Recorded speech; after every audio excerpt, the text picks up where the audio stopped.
Welcome to my kusina. Magluluto tayo ngayon ng zucchini with beef. So simulan na natin.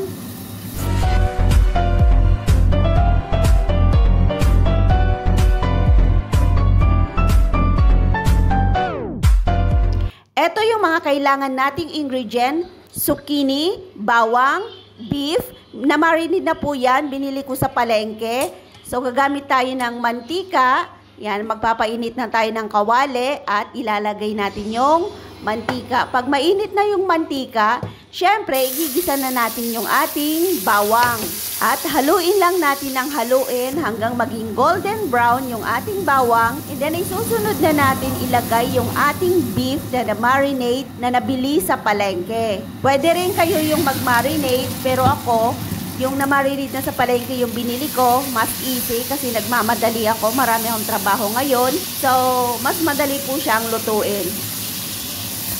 Ito po yung mga ingredients na ginagamit ko tuwing naglalagay ako ng pampalapot sa aking mga niluluto.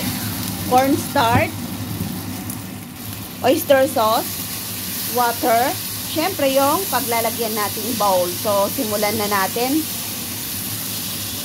Okay, put the butter. Not much. Then put the water. Water. All? Half. Okay, mix.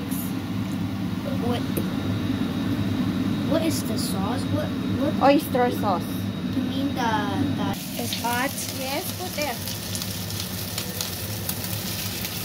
Itong ginamit kong zucchini, blinanch ko na po ito sa mainit na tubig at pinakulo ko ng 3 minutes. So, ihahalo ko na lang po ito sa beef na iginisa namin.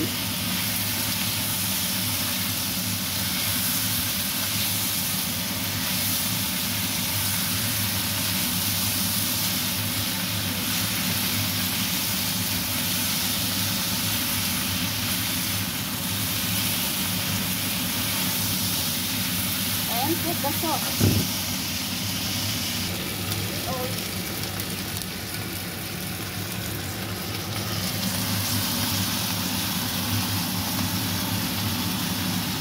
And then next.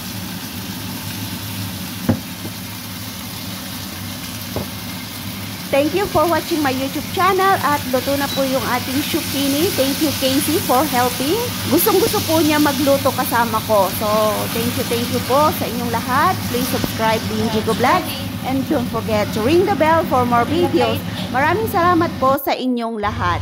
Bye-bye and God bless all.